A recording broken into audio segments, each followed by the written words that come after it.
We are back in the studio and I have the sweetest guests with me today on the Jess Address. Thank you so much, Aaron and Kelly, for joining us. Yeah, Can you tell us a little bit about Sweet Talk Western Australia? G'day, Jess. Thanks for having us on. So, Sweet Talk WA. So, for starters, sweet being honey, and the talk is, well, we love talking about bees. That's why we're so honoured to be here today. And the talk is actually the initials of the family. So, is it? Yeah. So T's for Thomas, my son, Aaron, myself, Leah, daughter, and Kelly, of course.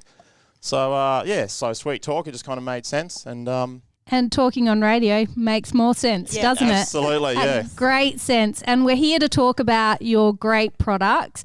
But not only that, we were just recently, I saw on your Facebook page, there is a bit of news around for beekeepers at the moment, and it's not necessarily positive, but we need to get that news out there, that we've got an invader in our midst. Yeah, we certainly do. So over in New South Wales at the moment, it's a little mite. It's called the Varroa destructor, or just the Varroa mite. And it is a destructor. Absolutely, it is. Yeah, it destroys hives. After probably about a year or two of being in Australia, there's going to be hives are going to start being decimated by this thing. And, it's really nasty little mite. It attaches itself to a bee, so it's actually the female that. She lays her eggs inside the cells.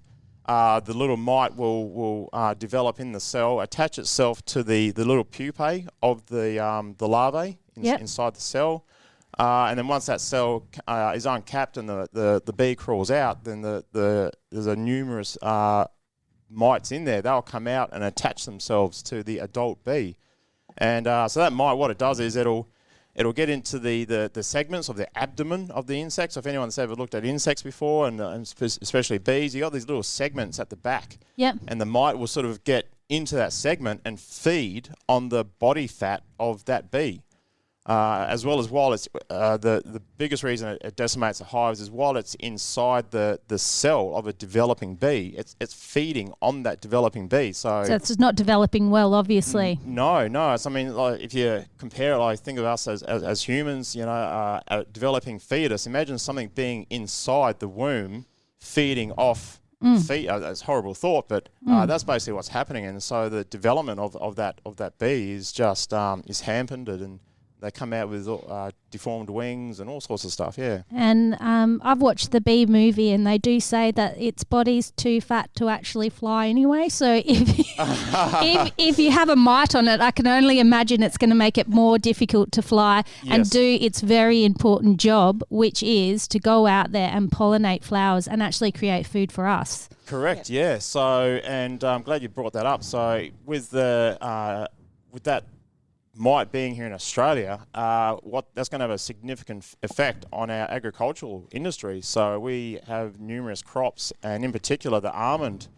crops. I believe we're the second largest producer of almonds in the world. And I didn't know that. Yeah. We rely heavily on beehives to pollinate those crops. Yep. And so at the moment, New South Wales, and I dare say soon probably South Australia and potentially even Queensland, if this mite isn't controlled. What are they doing in terms of whether you know of what they're doing to try and control this mite?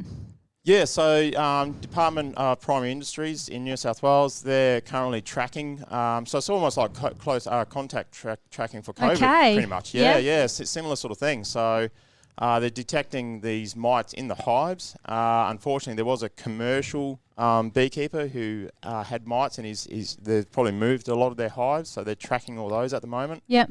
And so when they discover a hive with the mite in it, they have to destroy it. Okay. There's no real treatment. That's devastating. Yeah. They literally they burn the hive. Yeah. It's the only way. Yeah. Okay. But on to some more positive news is the fact that you guys are hive keepers. You are keeping on top of that. You guys will know, and you guys have such healthy little hives, and you're producing these amazing, I'm a client of yours, and how many times have I been knocking at your door going for that canola honey? So can you tell us a little bit about what you guys do, where your hives are, how you produce such beautiful honey?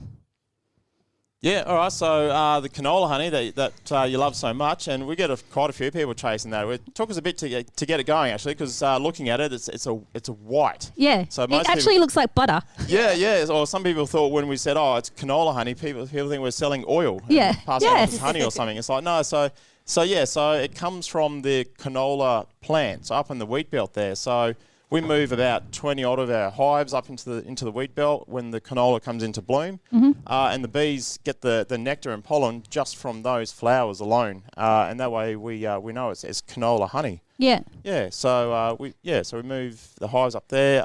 When the jarrah's in flower, we move some hives down to Darratup. Yeah, things like that. So you obviously have quite a knowledge about what's flowering, what type of year, and what honey you're actually producing. Yeah, you have to become, you're not just a beekeeper, you sort of have to learn a bit of botany as well. Yeah. Yeah. I mean, we're still learning in that area. We kind of react sometimes. Like for instance, the canola, we get a phone call from the people that own the field up there. So, the canola's just come into flower. Like, it's not meant to for another month yet. So, well, changing climates would obviously affect your industry as well.